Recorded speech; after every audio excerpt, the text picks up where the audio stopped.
Estamos de volta com Viver Ciência, hoje tratando sobre microscopia de alta resolução. Nossos convidados são o físico Gesiel Freitas Carvalho e a bióloga Fernanda Cristina Alcântara dos Santos, ambos professores da UFG. Você vai ver agora um exemplo de como a microscopia de alta resolução pode ser útil no tratamento de doenças como o câncer. Um grupo de pesquisadores da UFG utiliza partículas específicas para destruir tumores em camundongos de modo a preservar os tecidos saudáveis do organismo. Essas partículas são tão minúsculas que só podem ser observadas com o auxílio de um microscópio. Nanopartículas são injetadas na corrente sanguínea de camundongos com câncer. Esses dispositivos se alojam ao redor do tumor. Então é aplicado um campo magnético externo que gera calor e aquece as nanopartículas, que por sua vez destroem as células tumorais. É uma terapia inovadora para tratamento oncológico e ela depende fundamentalmente do uso dessas nanopartículas, que são estruturas bem pequenas na escala nanométrica e, como eu disse para você, só dá para ser visto na escala utilizando microscopias de alta resolução.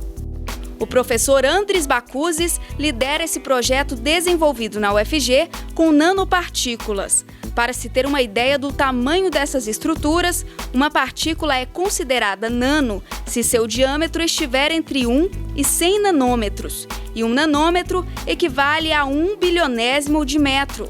Por isso, o uso de um microscópio com capacidade superior de ampliação da imagem é fundamental. É extremamente importante que a gente tenha um controle do tamanho das nanopartículas.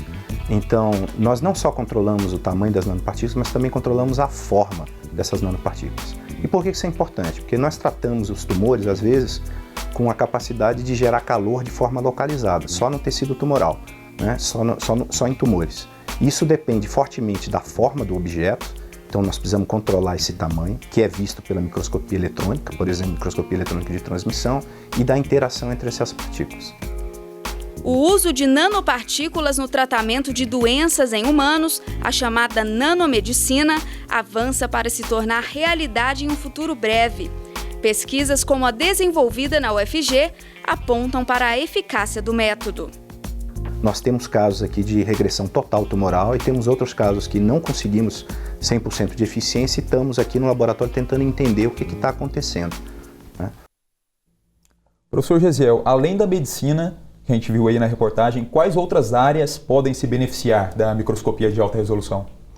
Olha, a microscopia de alta resolução ela pode ser utilizada em amplos campos dos estudos científicos e da técnica.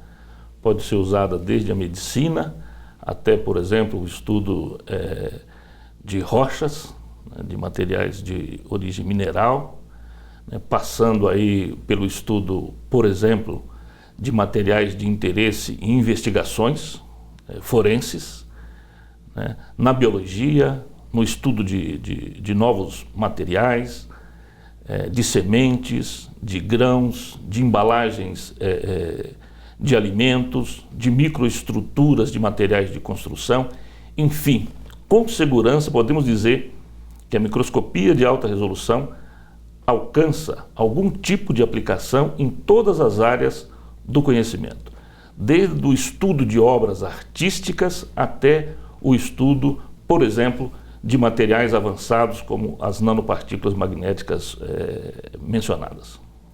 Professora Fernanda, quais foram os avanços obtidos a partir da microscopia de alta resolução? O que foi possível enxergar com ela? Os avanços foram inúmeros, né? Porque antes do desenvolvimento desse tipo de microscopia, nossas análises ficavam restritas ao poder de resolução de um microscópio óptico, né? Que fornece para a gente em torno de 1000 vezes de aumento. Então, com isso, se a gente for pensar em tecido biológico, a gente conseguia estudar apenas, por exemplo, a estrutura da célula, ver como que ela é constituída de um núcleo, de um citoplasma. Mas o conhecimento avançado de o que tem dentro dessa célula, como ela funciona, né, de todas as suas partes, ela só foi possível através do desenvolvimento da microscopia de alta resolução. E a partir daí, a gente partiu, né, desde estruturas, organelas celulares até estruturas subcelulares, chegando até na estrutura do átomo. Foi um avanço extraordinário, a microscopia de alta resolução. E, professor Gesiel, qual é a evolução experimentada pela microscopia desde o século XVI até os dias atuais.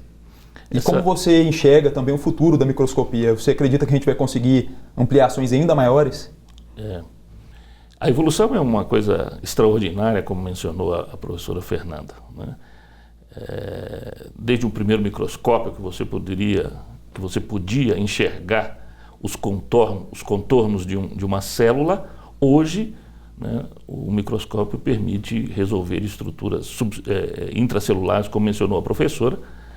E esse avanço se deu em duas direções. Primeiro, a microscopia óptica, que é o microscópio original, evoluiu muito, né, e aumentou a sua capacidade de resolver pequenas estruturas, né, e de dar solução para problemas novos.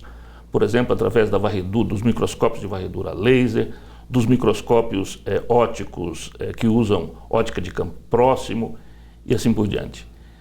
Além disso, e além da evolução própria da microscopia óptica, que é o exemplo original dos microscópios desde a sua invenção, novas fontes de interação com a matéria foram utilizadas para produzir imagens. E aí entra, por exemplo, os microscópios eletrônicos, que são exemplos de microscópios que podem alcançar altíssima resolução, e outros microscópios, como o microscópio de força atômica, que é o microscópio de contato, ou o microscópio de tunelamento, né, que usa a interação de uma ponta muito fina, né, do microscópio com o material a ser analisado, e também microscópios, por exemplo, usando radiação X, né? Então, quer dizer, há uma evolução grande, tanto diversificando a fonte de interação que permite obter a imagem, como a melhoria da capacidade que cada um desses microscópios tem de identificar o objeto analisado e obter dele as informações com resolução mais alta. O futuro, né, que é sempre um desafio, qualquer tentativa de prever, e a chance de erro é grande, mas eu penso que deve seguir um pouco a história que nós temos até agora e seguir a sua evolução nessas duas linhas mencionadas. De um lado, novas fontes de luz, e de outro lado, o que tem sido dominante nos últimos tempos, a melhoria dos diferentes tipos de microscópio, alterando a sua tecnologia, tanto de interação quanto de detecção, de modo a melhorar a resolução dos equipamentos disponíveis.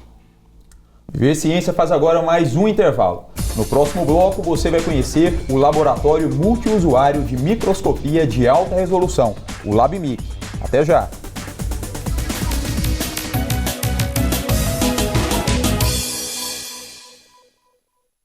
Normalmente, os grupos de pesquisa, quando são estabelecidos nas suas próprias áreas do conhecimento, eles já têm uma série de questões que eles têm como objetivo responder. E essas são as chamadas questões-problema, que são definidas, de uma maneira geral, pela comunidade científica numa determinada área.